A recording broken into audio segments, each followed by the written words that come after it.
Sa mundo ng showbiz, iilan lamang ang mga lalaking nasangkot sa kontrobersya na nambugbog o nanakit ng babae. Hindi ka maniniwala sa mga matutuklasan mo sa videong ito, kaya't sabay nating panoorin ito hanggang sa huli. Pero bago tayo magpatuloy, disclaimer muna. Ang mga detalye na ating babanggitin sa videong ito ay base sa mga malalaking news outlet sa bansa. Kung ikaw ay sensitibo, mas mabuting huwag mo na itong panoorin.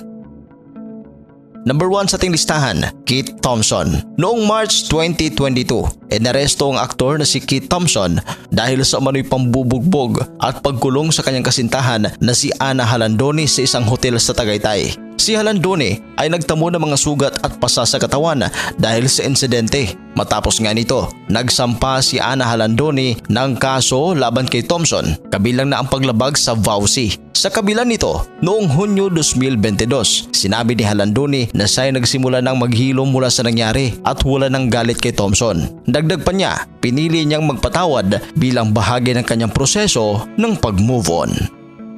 Number 2, Jam Ignacio. Si Jam Ignacio ay ang ex ni Carla Estrada. Si Jam ay nagkaroon ng issue ng pambubugbog noong Pebrero 12, 2025 kung saan inakusahan ito ng pananakit sa kanyang fiancé na si Jelly Au na isang disc jockey at content creator. Ibinahagi ni Jelly sa kanyang social media accounts ang mga larawan ng kanyang mukha na may mga pasa at sugat. Ayon sa kapatid ni Jelly ni si Joe Au, naganap ang insidente sa loob na nakasarang sasakyan habang pauwi sila. Sinabi niyang bigla na lamang siyang sinapak at binugbog at kinuha pa umano ni Jam ang cellphone nito upang hindi makatawag ng tulong. Nang makarating sila sa tollgate, nakahingi ng tulong si Jelly sa teller matapos niyang ibaba ang bintana at sumigaw. Agad naman silang nagpa-medical at nagsampa ng reklamo sa pulisya.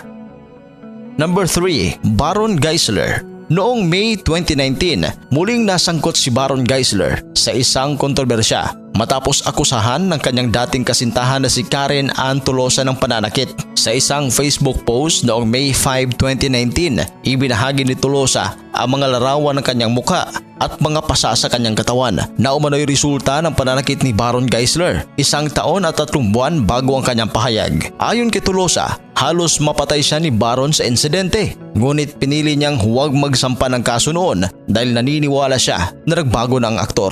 Ang pahayag ni Tolosa ay tugon sa isang naunang tweet ni Baron kung saan sinabi niyang hindi siya nanakit at puro lang allege ang mga istorya. Tinawag ni Karen na kasinungalingan ang pahayag na ito at hinimok ang aktor na harapin ang katotohanan. Sa kabila ng mga akusasyong ito, hindi nagbigay ng direktang tugon si Baron ukol sa issue.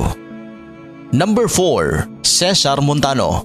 Noong 2013, nagsampa si Sunshine Cruz ng kaso laban sa kanyang asawang si Cesar Montano dahil sa umano'y pisikal na pananakit at pang-aabuso. Ayon sa mga ulat, inakusahan ni Sunshine si Cesar ng pananakit at panggagahasa na naganap umano noong Enero 2013. Sa kanyang affidavit, sinabi ni Sunshine na siya ay brutal na inatake at ginamitan ng pisikal na dahas at ginahasa ni Cesar. Dahil sa mga insidenteng ito, nagsampa si Sunshine ng kasong vowsy laban kay Cesar, kasama sa mga paratang ang pisikal, emosyonal at psychological na pang-aabuso. Noong 2014, naghain si Sunshine ng annulment ng kanilang kasal na tuluyang naaprubahan noong 2018. Sa kabila naman ng mga nakaraang alitan, noong 2013, nagbahagi si Sunshine ng mensahe ng pagpapatawad at pagkakasundo.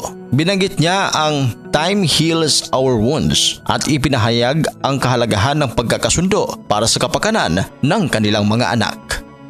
Number 5, Raymart Santiago. Noong 2013, nagsampa si Claudine Barreto ng kaso laban sa kanyang estranged husband na si Raymart Santiago. Ang mga paratang ni Barreto ay sumasaklaw sa iba't ibang anyo ng pang-aabuso, kabilang na ang pisikal, sexual, psychological at pinansyal na aspeto. Ayon sa mga ulat, naglabas ang isang korte sa Marikina ng warrant of arrest laban kay Raymart Santiago matapos makakita ng probable cause sa mga aligasyon ni Barreto. Noong 2023, muling binuksan ni Barreto ang usapin. Inakusahan si Raymart Santiago ng pagkuha ng malaking halaga ng pera mula sa kanya at hindi pagtupad sa mga pangakong pinansyal para sa kanilang mga anak. Dahil dito, nagpahayag si Barreto ng intensyon na ipagpatuloy ang kanyang laban sa korte upang makuha ang nararapat sa kanya at sa kanilang mga anak.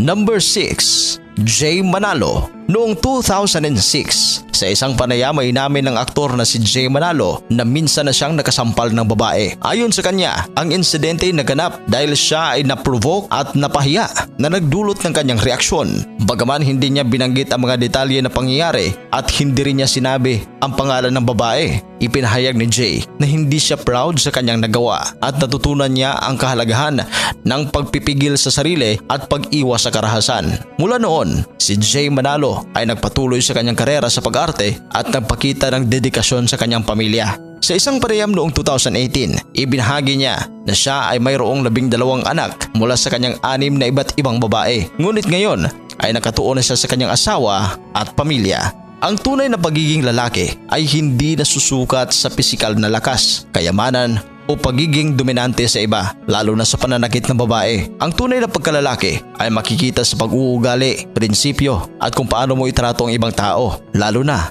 ang mga mas mahina o nangangailangan.